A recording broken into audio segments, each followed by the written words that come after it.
Hey everyone, welcome back to the channel. We are Jess and Greg of Drifter Journey. Lupe is back there somewhere sleeping. And today we wanted to talk to you guys about how you can try van life without actually buying or building your own van. So a lot of people feel intimidated about getting started and not really knowing how to do it. And we always recommend that you would at least try it first. So there's a couple different ways that you can do that. Yeah, we did it. We did. We didn't just buy a van. Nope.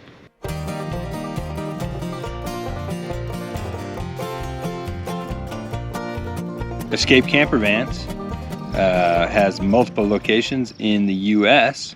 where you can, kind of popular outdoor areas, pick them up, rent them, go on a trip, drop it off. I think you can even drop it off one way in different locations. Yep. So check that out. It might be a good option to go on your first van trip.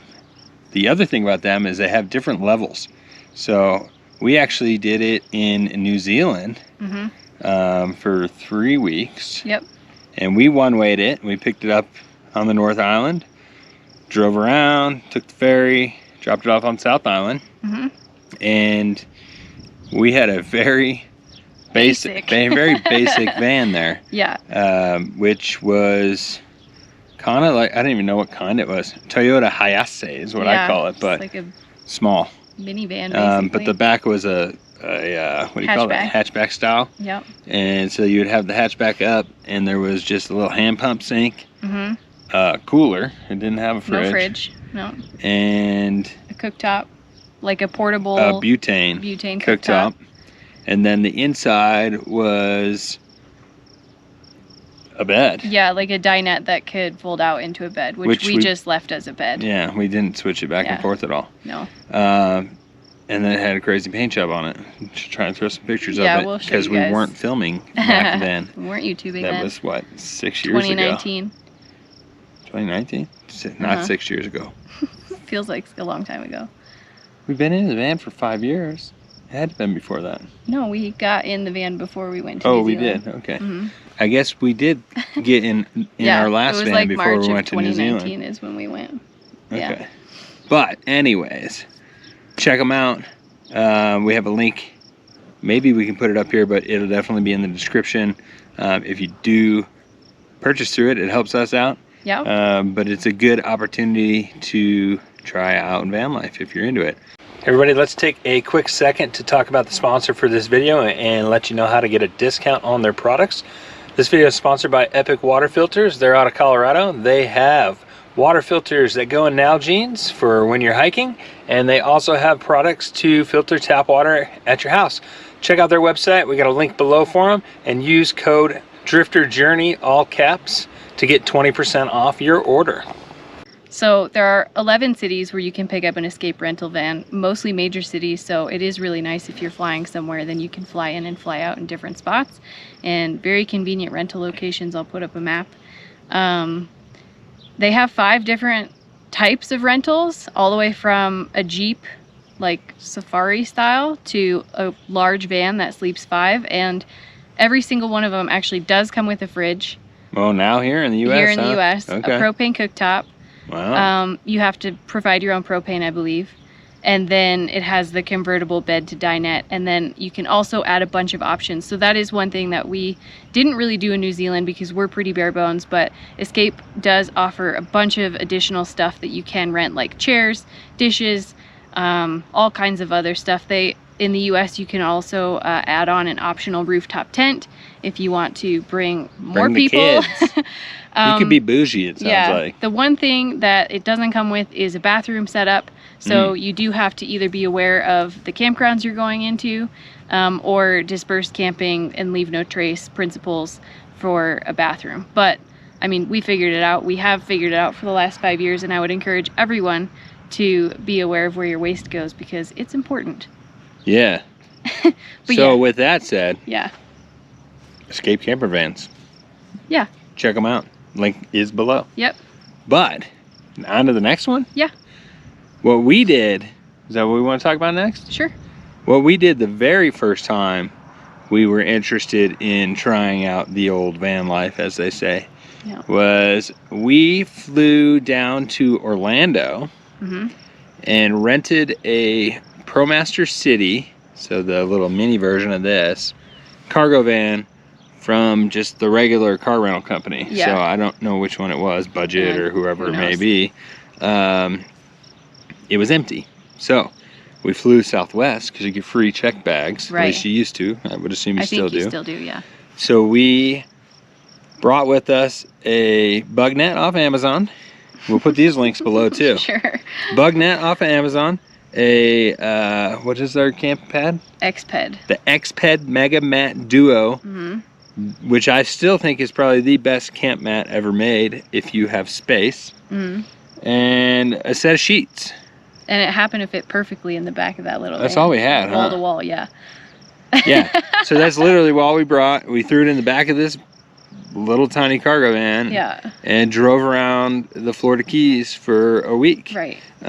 Mind you, this is the end of August in the Florida Keys, so hot, humid, hurricane season. Yeah, it sucked. And we still managed. So I want to tell people who are thinking like, I can't do a van because it's going to be hot and cold and whatever. Like, you're outside most of the time. But it kind of sucked too. It was a little rough. So a couple things we did. This was literally zero experience, so we were figuring things out. We slept with the slider cracked because I was worried about alligators coming in and getting me. So the slider was cracked. There was also a tropical depression that came through, and it was the hardest rain I've ever seen in my life. It was very hot, very humid. So then we did try to make a cooler air conditioner. So I bought a styrofoam cooler, put ice in it, and bought a little mini fan and ran that. I don't even remember how we were running it. Maybe it was a battery. I don't remember either. Anyways, it didn't work that great, but it was enough to just blow on my face a little bit. But out of desperation, that's what was happening. So we managed. We did. That was the Keys, so it's really hard to sleep in a van down there without a campground. So we stayed in campgrounds, and we went out to eat. So we weren't. True. You know, we were doing it the vacationer way because that was a vacation. Yeah. But that's an option. Yeah, for sure. What's the third option? So you can always rent a van on Outdoorsy, and that is a company where individuals like us would rent out our personal vehicle like this, and that way you can find vehicles all over across the country with a huge spectrum of amenities and styles to choose from, and prices as well. So we've never used Outdoorsy, but we know several friends who have rented their personal vans on Outdoorsy. So I feel like it's worth shopping around and at least looking. If you're interested in taking like a couple-week road trip or something and you want to try a van, that's another great place to look. Yeah, and I think I've been on there before, and I think it is a huge range of prices. So I would say my only thoughts on that are you're renting people's personal vans and other people are renting them, and if you haven't rented vans before or lived in a van, there are things you need to learn. So each van will have different quirks, and ideally they're pretty self-explanatory on how to use. Right. But that's where I would kind of knock that one because although you may get to try out some very custom vans, you may also have some really weird experiences. Things not to know. So something to know going in. Ideally, if you find a van on Outdoorsy, the owner gives you a very detailed tour on how to use it. Otherwise, you may end up somewhere and then like your electricity doesn't work for some reason. To them, it's a very obvious reason, but maybe it doesn't, you know. So yeah. But positive to that one would be that you could try out maybe a couple different layouts if you are getting ready to build your own van, or if you're thinking about having one built for you. Right. To experience different layouts, you know, whereas the Escape camper vans is just pretty much cookie cutter, same thing throughout, and almost none of them you can stand in. Yeah, so if you're looking for a custom van and you're thinking about buying one, you know, you might get to try couple different layouts there. Yeah. Whereas the way we work, and we're cheap, and we what I would say, we started with the worst scenario you could in that little ProMaster City, And then in New Zealand, we stepped it up one notch, but we still were kind of roughing it. For sure. So I would say if you can go and rough it and make it through in, you know, a very basic build, when you get into something custom, you're going to be living pretty good. True. So, yep. If you rough it and you like it, then yeah, you'll like it in a big one. Yep. So those are our suggestions for those of you who want to give it a try without making a huge, you know, financial commitment. And if you have any questions about our experiences or any others, let us know in the comments. And thank you for watching. Yes.